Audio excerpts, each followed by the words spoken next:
Hi there, I'm Kylie Mowbray-Allen from Hello Media. And I'm Jenni Walke from Elephant in the Room Consulting, and you're tuning into Bite-Sized Business Live Podcast, the show that helps business owners get clarity and insight to grow their dream business. Whether you're launching, ready to scale, or figuring out what's next, we discuss the nitty-gritty, the hard bits, the opportunities, and the behind the scenes, and share how we've grown our own companies and helped others do the same.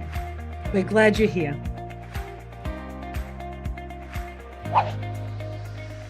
Morning, everybody. It's Friday, so it's Bite-Sized Business Live Podcast with Jenni Walke. That's me from Elephant in the Room Consulting, and my digital BFF, Kylie Mowbray-Allen from Hello Media. How are you today, Kylie? I'm great, thanks, Jenni. How are you? I am amazing. It's the first month back of a brand new year. How are you feeling? It's been great, really great. It's been a little bit discombobulating at times, but I'm super happy to be back. What about you? I'm the same. We started a bit, I think last year we started the podcast a week early, so we've had like an extra week break. What I've noticed this year, though, so many people are coming back to work in this last week of January. Instead of, only having a short break over Christmas, they've taken that extra long break and coming back. And I'm not sure about how your clients are going, but a lot of mine are sort of just taking their time to get back into the rhythm to see what 2023 is going to bring them. I've actually not had that at all. There's been maybe the odd one, but on the whole, I've just been like, boom. And some of them have had really good January beginnings already, like sales, bookings, blah, blah, blah, blah, which was exciting. Others have had a complete slump. So, it's been a mixed bag. It's been very, very interesting. But with everybody this week, I've done a lot of goal setting and SWOT analysis and things like that, which has been really, really good. Well, now's the perfect time to do that. I mean, we talk about this every quarter, and in fact, every January. And I think since you and I have connected, is that it's the perfect time to reset and look at what your strengths are in your business, look at where your gaps are, look at what the opportunities for maybe new products, for pivoting, for whole new markets, but also taking that time to decide what you want to achieve this year. What are you actually trying to work towards? And what are you looking at? How are you going to do that? What resources do you need? What support do you need? And when do you want to, achieve those goals? Absolutely. Jenni, one of the things that you and I both do is a lot of that at the end of the year, look at our thoughts about what we want to do and where's the year been and everything. But I also find it useful to really get stuck into that in January, because your vibe's different in January, isn't it? Because you're there, you're done, you've made it, you've had your break, and now what's the plan? So it feels a little bit motivating maybe to get stuck in. Well, I think also when you're finishing the year, you're reflecting, when you're looking to set goals and kind of plan in December, you're reflecting on how your business went. So if you had a really great year, you might be setting really strong stretch goals. But if you've had kind of an average year, you might be like, oh, I don't know how it's going to be next year. So you might be a little bit more tentative. So I think when you have a break, whether it's 3 days or 3 weeks over that kind of holiday season, you come back with a different vigor. You come back with a different kind of attitude, and it allows you to reflect on, well, what did I think I was going to do this year, and what does that look like? And then you can go, okay, well, last year when I did this goal setting, I thought, I'm going to do this, but actually we've had such a great January, like some of your clients, it's time to, reset that again and actually go further and stretch ourselves. And so we often get into the idea that goal setting should be only, once a year, twice a year, or 4 times a year at quarters. But actually reflecting on your goals every month and having a look at what you're trying to achieve is actually something you should be doing every week. It's not just about a quarterly time. It's everything you're doing. As we've talked about many, many times before, goal setting and achieving those goals and reaching your targets are about daily actions that we're taking.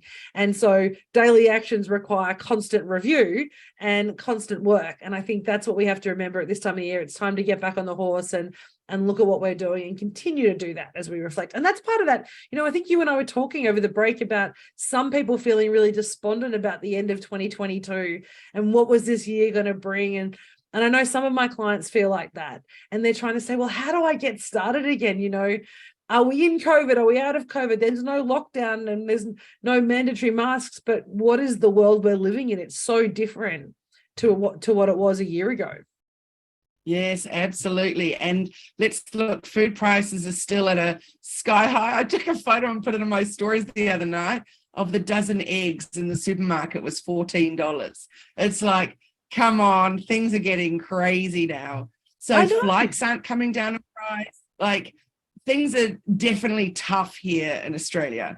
And in terms of pricing, and like we've talked before about staff shortages, and my husband's we're still 2 carers short for his needs, and it's just, the hospitals are still absolutely stretched. So we're at a funny time, aren't we? Because things are still quite tough, yet there's a lot of excitement around, and in the air there's a lot of possibilities coming at us.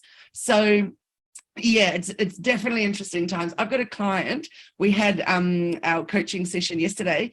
She had her biggest month ever in October. It was super exciting. But this month, what are we, the 20th of January, she has already pipped that.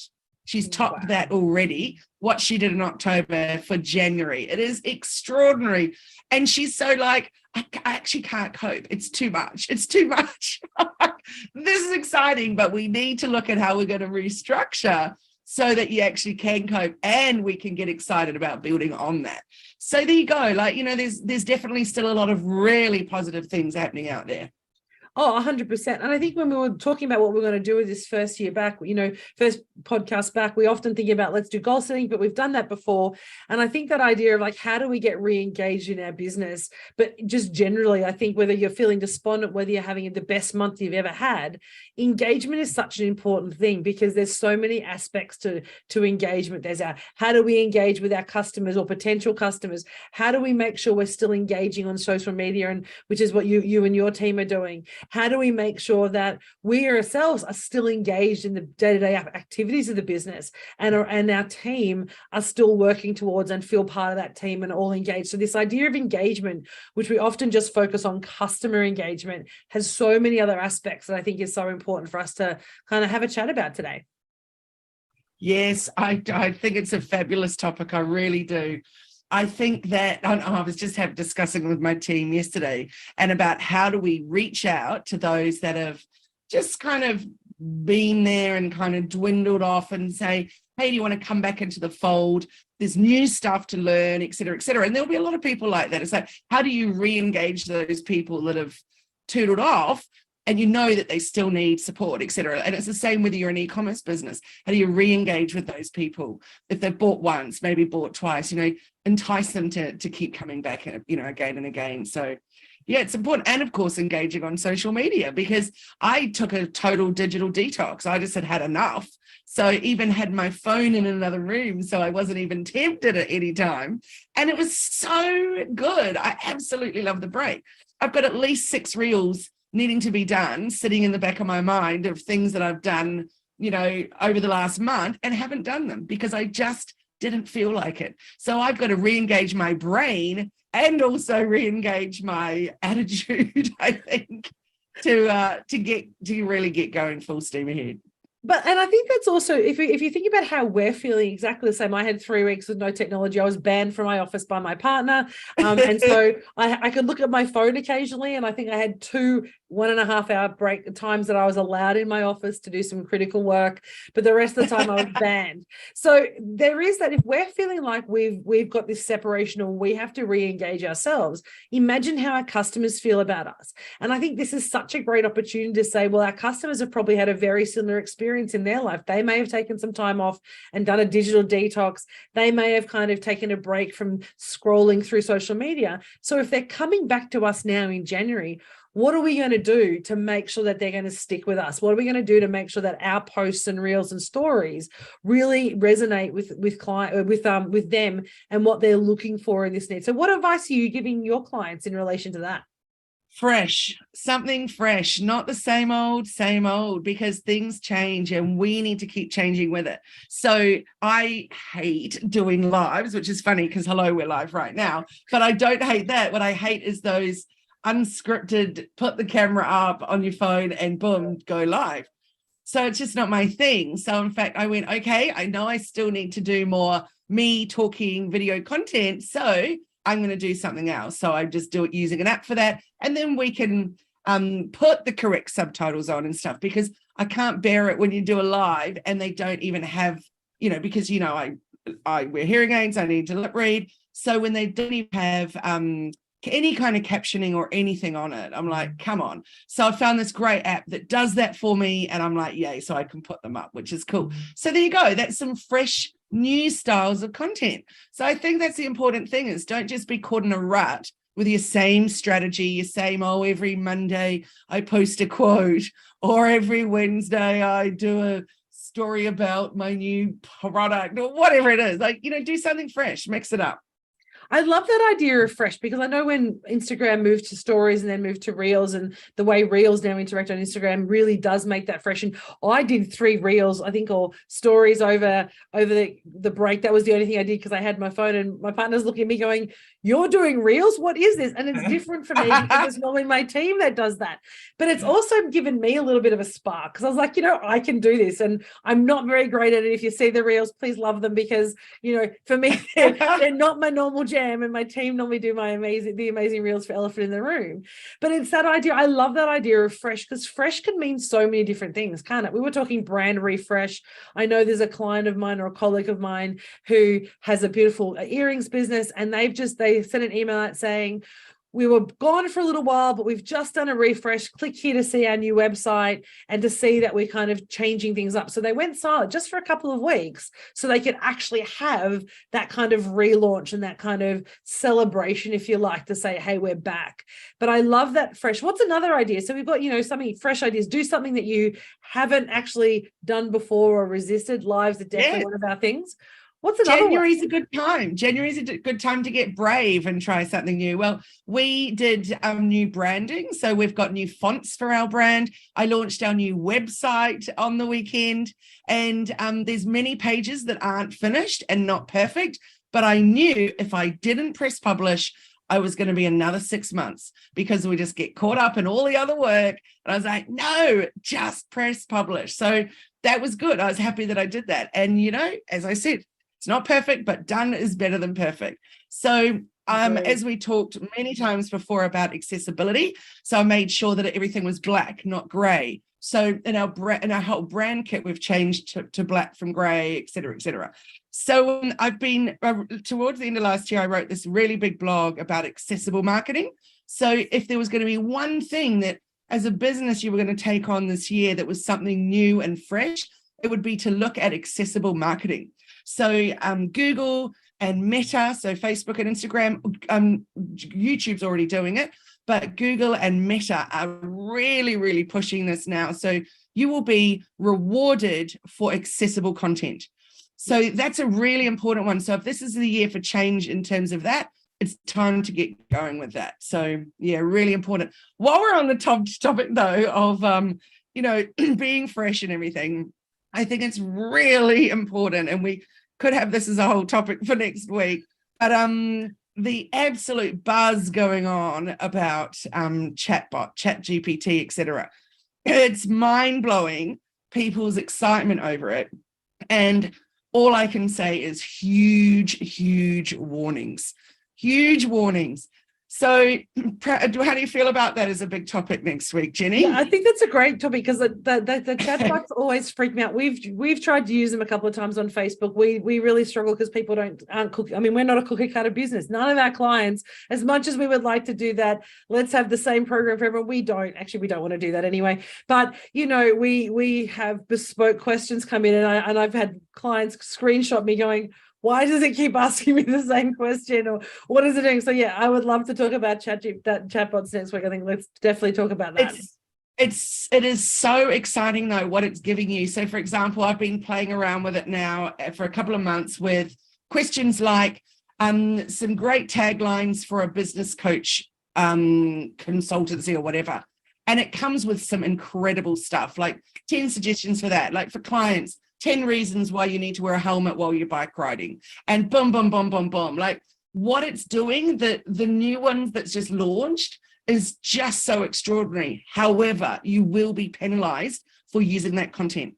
So let's talk about that in big detail next year. So next week, I just wanted to bring that up though, because when we're talking about fresh and trying something new, that doesn't mean the new ChatGPT. It doesn't mean, yay, I can now just do fresh new content and copy paste it in. No, but we'll cover that in great detail. So yeah, anyway, so that's just a little warning. But in terms of other freshness, I also gave my office a bit of a zhuzh before I started back. So even the physical things like that for me was really important. So, cleared out my computer, cleared out my inbox, that kind of stuff. What about you? One of the things that I've been talking to some of my clients about is actually looking at their product suite and actually saying, okay, well, what are the things that are giving you joy, filling your cup for you and your business? So if you're a consultant or a coach, then there are certain products or services or programs that you deliver that are the ones that give you the greatest revenue. And hopefully they're the ones that you also really enjoy doing the most as well. So having a look at your product suite to say, do I have the right mix of products? Am I actually delivering value and service that my clients need? Not just that I have a vanity measure saying I want to do this because I love it, but no one's buying it. So having a look at your products and saying what's the best mix of products for you and your business coming into this following year so that you can promote them and really focus on growing your business using your product suite. But in the same token is having a look at how you're delivering your products to say, well, is my product suite aligned to my business goals? Because so often I see people go, I've got this great, and we do this at our business retreat. People go, this is my revenue goal, or this is my business goal. And then they've got a product that requires them to sell 5 million of them in order to achieve that goal, right? So is your product suite and is your product and services and your pricing models and business model going to enable you to actually achieve your goals? And so actually just sitting down and having that conversation is a really simple way to get re-engaged with your business. Because if you can see that you can reach your revenue goals in a quarter of the amount of time than you were because you've just tweaked something in your product model, that's going to give you motivation to be like, cool, I'm going to focus on that, and now I've got this time and I can do something else. Or alternatively, you realize, like I said, you're overworking in one area and it's not giving you the return. Maybe it's time to change. It's a really good way to re-engage with your customers, but also with your business model. Totally, Jenni. And also not just about, is it giving me a return, but also, is it giving me joy?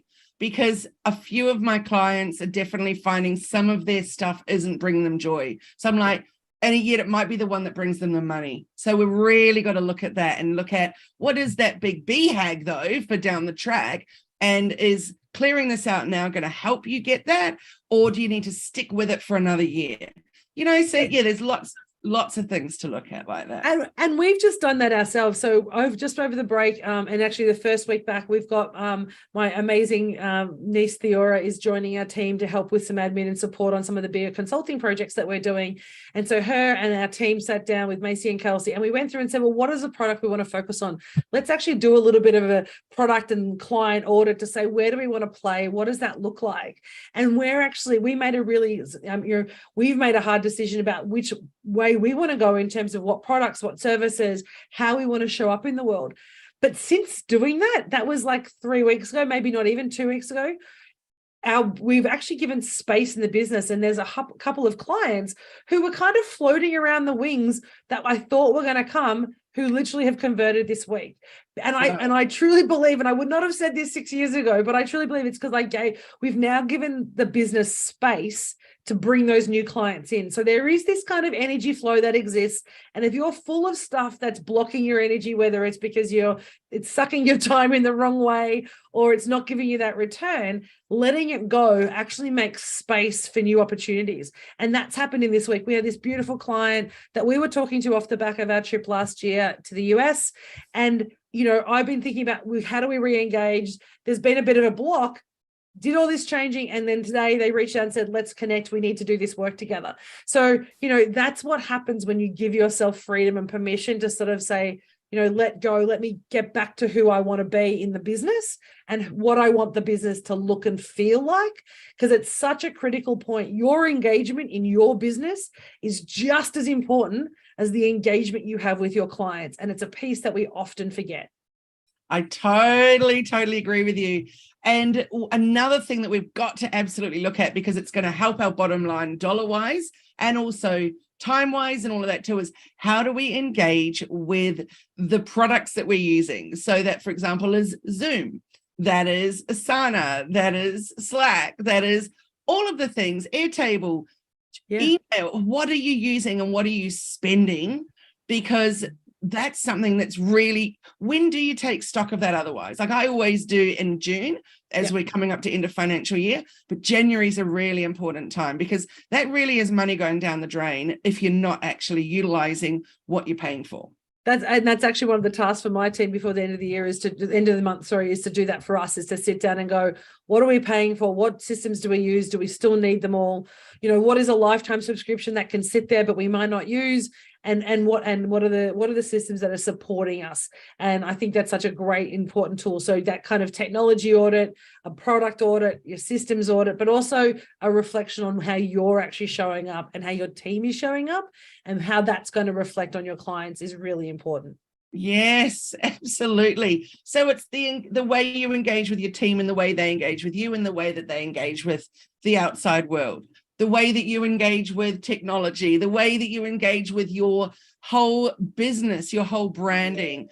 Everything is about the way we engage with us and the world, right? 100%. And we forget that. We get in that bubble, right? You get into the kind of business owner or the business, operator bubble where you're head down, your butt up, and all you're doing is like delivery. And then you wake up and go, what happened to the last 6 months? And then you realize that there were those opportunities for you to stop and breathe, but you don't take them because you're not giving yourself that time to engage. And I love the way you said that the word engagement, when we think about engagement, let's get rid of it just being about customer engagement and let's talk about business engagement. How do we make sure all aspects of our business work, for a better word, in synergy? How do we create synergy and connection between all those pieces so we can really maximize the value and the output that we're giving our business? And if there was one top tip, and I reckon I give it to someone at least every week for so many years, and that is the CEO day. The absolute importance for me this year, it's a Monday, and I'm super, super happy with it because I felt like I didn't love doing client stuff on a Monday. I felt like I had other stuff I needed to do, a bit of admin, whatever. So boom, and it goes on a Monday and no Zoom calls. I just do a team meeting on a Monday though.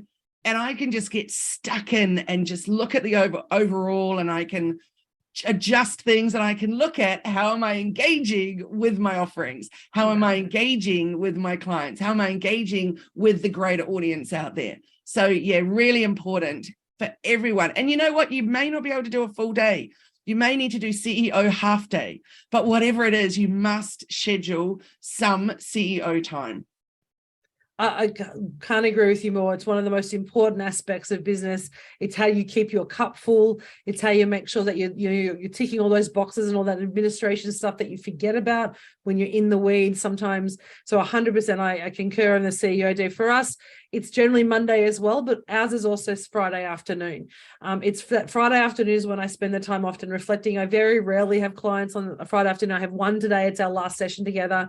But generally I leave that Friday afternoon because it's a time for me to look back and go, well, what do I need to do? I see what we've achieved. We look at how we can grow and pivot the business, and you get to have great conversations with you as well. Yes, I love it. I love it a lot. Well, this year we're carrying on with what we've been doing for, I think it might be 6 months now, which is the team work an extra hour Monday to Thursday, and then we all have a half day off on a Friday. So that feels really good. So my intentions for this year is actually to also do that myself. So I might hold you accountable to that, Miss Kylie. 1 o'clock, off it goes. And the few times that I did it last year, I absolutely loved it. Yeah. So yeah, that's definitely a priority for this year. Definitely. So I'm looking forward to next week talking with you about chatbots and ChatGPT and all that kind of stuff. I think it's a really, really important and incredibly timely right now to discuss the nitty-gritties of that. So yeah, and so good to talk to you, Jenni. I've missed our time together, but it has been great when we got a chance to catch up in person. That was it has been amazing. And so thank you for everyone for listening to this episode of Bite Size Business Live podcast. We're here to serve you and provide you tips to grow your business and build that dream business that you're wanting. Be sure to subscribe and follow us so you don't miss any of our future episodes on our podcast and on our YouTube channels. Cool. Thanks again, and see you next time. Thanks, everyone.